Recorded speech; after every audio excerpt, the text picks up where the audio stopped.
Hello, Dracula, assignment number 13. Online text, you're looking at pages 383, the very bottom where it starts 1 October. I'm puzzled afresh about Renfield. And you'll end at on page 418, or of course, until you finished answering those questions for assignment number 13. Let's go. Dr. Seward's diary, 1 October. I'm puzzled fresh about Renfield. His moods change so rapidly that I find it difficult to keep touch of them. And as they always mean something more than his own well-being, they form a more than interesting study. This morning, when I went to see him after his repulse of Van Helsing, his manner was that of a man commanding destiny. He was, in fact, commanding destiny subjectively. He did not really care for any of the things of mere earth. He was in the clouds and looked down on all the weaknesses and wants of us poor mortals. I thought I would improve the occasion and learn something, so I asked him, "What about the flies these times?" He smiled to me in quite a superior sort of voice, such a smile as would have become the face of Malvolio, as he answered me. "The fly, my dear sir, has one striking feature. Its wings are typical of the aerial powers of the psychic faculties. The ancients did well when they typified the soul as a butterfly." I thought I would push his analogy to its utmost logically, so I said quickly, "Oh, it is a soul you are after now, is it?" Madness foiled his reason, and a puzzled look spread over his face, as shaking his head with a decision which I had but seldom seen him in. He said, oh no, I want no souls. Life is all I want." Here he had brightened up. "I'm pretty indifferent about it at present. Life is all right. I have all I want. You must get a new patient, doctor, if you wish to study zoophagy." This puzzled me a little, so I drew him on. "Then you command life? You are a god, I suppose?" He smiled with an ineffably benign superiority. "Oh no, far be it from me to arrogate to myself the attributes of the deity. I am not even concerned in his especially spiritual doings. If I may state my intellectual position, I am, so far as concerns things purely terrestrial, somewhat in the position which Enoch occupied spiritually."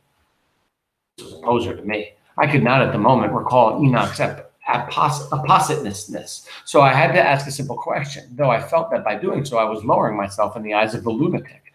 "And why with Enoch?" "Because he walked with God." I could not see the analogy, but did not like to admit it, so I harked back to what he had denied. "So you don't care about life and you don't want souls. Why not?" I put my question quickly and somewhat sternly on purpose to disconcert him. So as normal, it's very difficult to understand what and why Renfield is doing what he's doing. But in this case, I had a little idea. He's saying this whole story, and I don't know the story of Enoch. I don't even know if I'm pronouncing his name correctly, to tell you the truth. But he says because he walked with God. Now, is he making an analogy to himself, but walking not with God, but with the Count, who in this case would be more like the devil than like God? I'm just throwing that out there. I'm going to shut up and continue. Why not? I put my question quickly and somewhat sternly, on purpose to disconcert him. The effort succeeded. For an instant, he unconsciously relapsed into his old servile manner, bent low before me, and actually fawned upon me as he replied, "I don't want any souls. Indeed, I don't. I couldn't use them if I had them. They would be no manner of use to me. I couldn't eat them or—" He suddenly stopped, and the old cunning look spread over his face like a wind sweep on the surface of the water. "And doctor, as to life, what is it after all? When you've got all you require and you know that you will never want, that is all. I have friends, good friends like you, Dr. Seward." This was said with a leer of inexpressible cunning. "I know that I shall never lack the means of life." I think that, again, now what is he referring to? "I know that I shall never lack the means of life."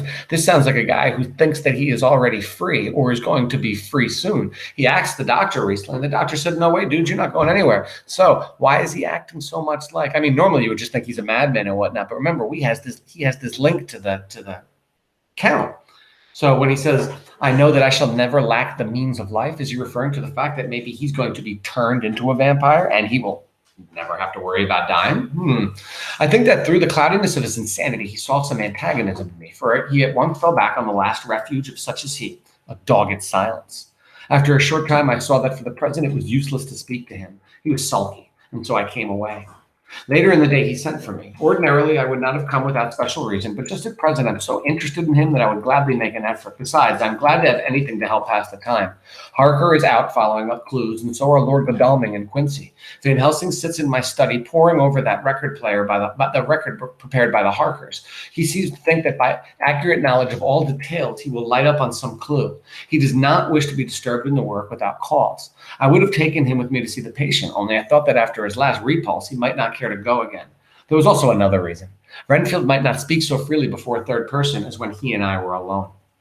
I had him sitting in the middle of the floor on the stool, a pose which is generally indicative of some mental energy on his part. When I came in, he said at once, as though the question had been waiting on his lips, "What about souls?" It was evident then that my surmise had been correct. Unconscious cerebration was doing its work, even with the lunatic. I determined to have the matter out. "What about them yourself?" I asked. He did not reply for a moment, but looked all around him and up and down, as though he expected to find some inspiration for an answer. "I don't want any souls," he said in a feeble, apologetic way. The matter seemed preying on his mind, and so I determined to use it, to be cruel only to be kind. So I said, "You like life and you want life." "Oh, yes, but that is all right. You needn't worry about that." But I asked, "How are we to get the life without getting the soul also?"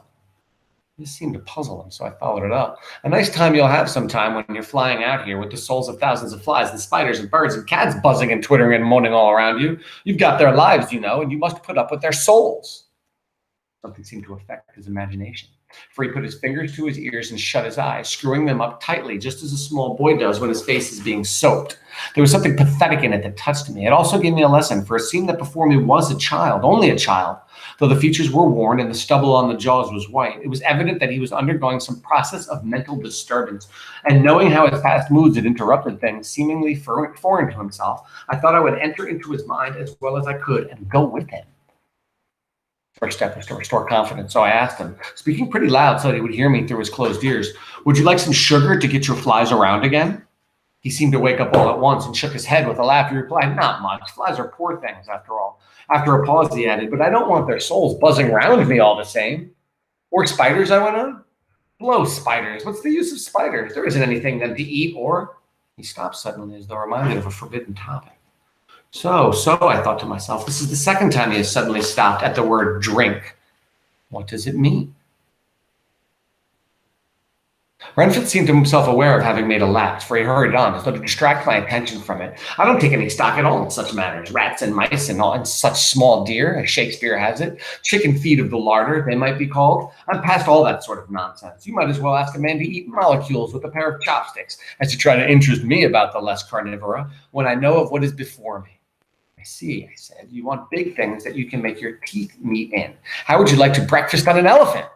"What ridiculous nonsense you are talking." He was getting too wide awake, so I thought I would press him hard. "I wonder," I said reflectively, "what an elephant's soul is like." The effect I desired was obtained, for he at once fell from his high horse and became a child again. "I don't want an elephant's soul or any soul at all," he said.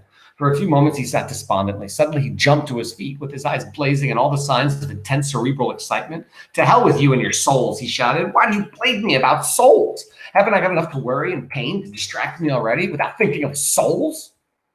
He looked so hostile that I thought he was in for another homicidal fit. So I blew my whistle. All right, I'm going to give you a little thought right now. It's funny. It's as if he's saying he has no problem taking lives. And right now we're just talking about the insects and the animals. But it's the idea of taking their souls that really bothers him. Is he, metaphorically speaking, about becoming a vampire and killing a bunch of people and saying he has no problem killing people, whatever, that's easy. But it does bother him that he would ruin their soul for all time. I wonder if that's what's going on here. The instant, however, that I did so, he became calm and said apologetically, "Forgive me, doctor, I forgot myself. You do not need any help. I'm so worried in my mind that I'm apt to be irritable. If you only knew the problem I have to face and that I'm working out, you would pity and tolerate and pardon me. Pray do not put me in a straight waistcoat. I want to think, and I cannot think freely when my body is confined. I am sure you will understand." He had evidently self-control. So when the attendants came, I told them not to mind, and they withdrew. Renfield watched them go. When the door was closed, he said with considerable dignity and sweetness, "Dr. Seward, you have been very considerate towards me. Believe me that I am very, very grateful to you. I thought it well to leave them in this mood, and so I came away. There is certainly something to ponder over in this man's state. Several points seem to make what the American interviewer calls a story, if one could only get them in proper order. Here they are. Will not mention drinking. Fears the thought of being burdened with the soul of anything. Has no dread of wanting life in the future. Despises the meaner forms of life altogether, though he dreads being haunted by their souls. Logically, all these things point one way. He has assurance of some kind that he will acquire some higher life. He dreads the consequence, the burden of souls. Then it is human life he looks to. And the assurance, merciful God. The Count has been to him, and there is some new scheme of terror afoot. I mean, man, come on. I figured this out, and I'm an English teacher from Montclair. But yes, now it seems like he knows. Okay. Later, I went after my round of Van Helsing and told him my suspicion. He grew very grave, and after thinking the matter over for a while, asked me to take him to Renfield. I did so. As we came to the door, we heard the lunatic within singing gaily, as he used to do in the time which now seems so long ago. When we entered, we saw with amazement that he had spread out his sugar as of old. The flies, lethargic with the autumn, were beginning to buzz into the room. We tried to make him talk of the subject of our previous conversation, but he would not attend. He went on with his singing, just as though we had not been present. He had got a scrap of paper and was folding it into a notebook. We had to come away as ignorant as we went in. He is a curious case indeed. We must watch him tonight. Letter, Mitchell, Sons and Candy to Lord Godalming, 1 October, my lord. We are at all times only too happy to meet your wishes. We beg, with regard to the desire of your lordship expressed by Mr. Harker on your behalf, to supply the following information concerning the sale and purchase of number 347 Piccadilly. The original vendors are the executors of the late Mr. Archibald Winters Suffield. The purchaser is a foreign nobleman, Count Deville, who effected the purchase himself, paying the purchase money in notes over the counter. If your lordship will pardon us using so vulgar an expression. Beyond this, we know nothing whatever of it. I don't know. This is just the stupid man in me, the child in me. But I point out that he obviously it's Count Dracula, and he's using a fake name. I find it funny that he's using the Count Deville. Isn't that from the Dalmatians movie? Isn't her name Cruella Deville? I'm just wondering if that's where they took that name from. I'm being stupid. I'm going to continue. Beyond this, we know nothing of whatever of him. We are, my lord, your lordship's humble servants, Mitchell, Sons and Candy. Dr. Seward's diary, 2 October. I placed a man in the corridor last night and told him to make an accurate note of any sound he might hear from Renfield's room, and gave him instructions that if there should be anything strange, he was to call me. After dinner, when we had all gathered round the fire in the study, Mrs. Harker having gone to bed, we discussed the attempts and discoveries of the day. Harker was the only one who had any result, and we are in great hopes that his clue may be an important one. Before going to bed, I went round to the patient's room and looked in through the observation trap. He was sleeping soundly. His heart rose and fell with regular respiration. This morning, the man on duty reported me that a little after midnight, he was restless and kept saying his prayers somewhat loudly. There it is again, midnight. I'm just saying. I asked him if that was all. He replied that it was all he heard. There was something about his manner so suspicious that I asked him point blank if he had been asleep. He denied sleep, but admitted to having dozed for a while. It is too bad that men cannot be trusted unless they are watched. Today, Harker is out following up his clue, and Art and Quincy are looking after horses. Godalming thinks that it will be well to have horses always in readiness, for when we get the information which we seek, there will be no time to lose. We must sterilize all the imported earth between sunrise and sunset. We shall thus catch the Count at his weakest and without a refuge to fly to. Okay, so if you all understand this, remember their plan now is to go into the different homes, find the coffins that they know are filled with the dirt. And if you remember way back in the beginning of the book, we heard the gypsies down in the basement, or Jonathan heard it, filling something into those boxes, and then they took them away. Now we realize it is the dirt from the castle of Transylvania. That is what the Count sleeps in every day. It keeps him safe and sound and alive and not like on fire. So the minute that they desecrate these boxes with the holy stuff, with the dirt in it, then they desecrate his dirt. He cannot use them anymore. He has no more places to run to. He is toast, just so you understand. Okay. We will thus catch the Count at his weakest and without a refuge to fly to. Van Helsing is off to the British Museum looking up some authorities on ancient medicine. The old physicians took account of things which their followers do not accept, and the professor is searching for witch and demon cures, which may be useful to us later. I sometimes think we must all be mad, and that we shall wake to sanity and straight waistcoats. Later, we have met again. We seem at last to be on the track, and our work of tomorrow may be the beginning of the end. I wonder if Renfield's quiet has anything to do with this. His moods have so followed the doings of the Count that the coming destruction of the monster may be carried to him in some subtle way. If we could only get some hint as to what passed in his mind. Between the time of my argument with him today and his resumption of fly catching, it might afford us a valuable clue. He is now seemingly quiet for a spell. Is he? That wild yell seemed to come from his room. The attendant came bursting to my room and told me that Renfield had somehow met with some accident. He had heard him yell, and when he came to him, we found him lying on his face on the floor, all covered with blood. I must go at once. Chapter 21. Dr. Seward's diary, 3 October. Let me put down with exactness all that happened as well as I can remember since last I made an entry. Not a detail that I can recall must be forgotten. In all calmness, I must proceed. When I came to Renfield's room, I found him lying on the floor on his left side in a glittering pool of blood. When I went to move him, it became at once apparent that he had received some terrible injuries. There seemed none of the unity of purpose between the parts of the body which marks even lethargic sanity. As the face was exposed, I could see that it was horribly bruised, as though it had been beaten against the floor. Indeed, it was from the face wounds that the pool of blood originated. The attendant who was kneeling beside the body said to me as we turned him over, "I think, sir, his back is broken. See? Both his right arm and leg on the whole side of his face are paralyzed." How such a thing could have happened puzzled the attendant beyond measure. He seemed quite bewildered, and his brows were gathered in as he said, "I can't understand the two things. He could mark his face like that by beating his own head on the floor. I saw a young woman do it once at the Eversfield Asylum before anyone could lay hands on her. And I suppose he might have broken his neck by falling out of bed if he got in an awkward kink. But for the life of me, I can't imagine how the two things occurred. I mean, if his back was broke, he couldn't beat his head. And if his face was like that before the fall out of bed, there would be marks of it." I said to him, "Go to Dr. Van Helsing and ask him to kindly come here at once. I want him without an instant's delay." Actually, that dude should be a CSI guy, the attendant, because that is pretty darn smart. There's no way he could have done both of the things to himself. So apparently somebody had to do it to him. But then, of course, he was in a locked room all night. Who could possibly get into a locked room? The man ran off, and within a few minutes, the professor in his dressing gowns and slippers appeared. When he saw Renfield on the ground, he looked keenly at him a moment, and then he turned to me. I think he recognized my thought in my eyes, for he said very quietly, manifestly for the ears of the attendant, "A sad accident. He will need very careful watching and much attention. I shall stay with you myself, but I shall first dress myself. If you will remain, I shall in a few minutes join you." The patient was now breathing stertorously, and it was easy to see that he had suffered some terrible injury. Van Helsing returned with extraordinary celerity, bearing with him a surgical case.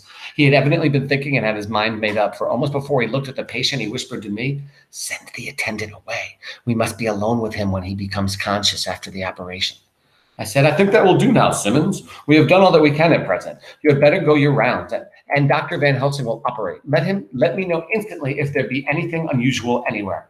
The man withdrew, and we went into a strict examination of the patient.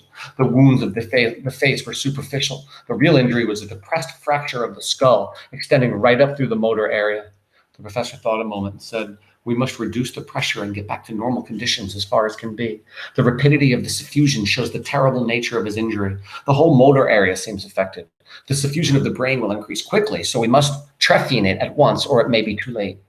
As he was speaking, there was a soft tapping at the door. I went over and opened it and found in the corridor without Arthur and Quincy in PJs and slippers. The former spoke. Pajamas and slippers. The former spoke. "I heard your man call up Dr. Van Helsing and tell him of an accident, so I woke Quincy, or rather called for him, as he was not asleep. Things are moving too quickly and too strangely for sound sleep for any of us these times. I've been thinking that tomorrow night we'll not see things as they have been. We'll have to look back and forward a little more than we have done. May we come in?" I nodded and held the door open till they had entered. Then I closed it again. When Quincy saw the attitude and state of the patients and noted that horrible pool on the floor, he said softly, "My God, what has happened to him? Poor devil." I told him briefly and added that we expected he would recover consciousness after the operation, for a short time at all events. He went at once and sat down on the edge of the bed with Godalming beside him. We all watched in patience.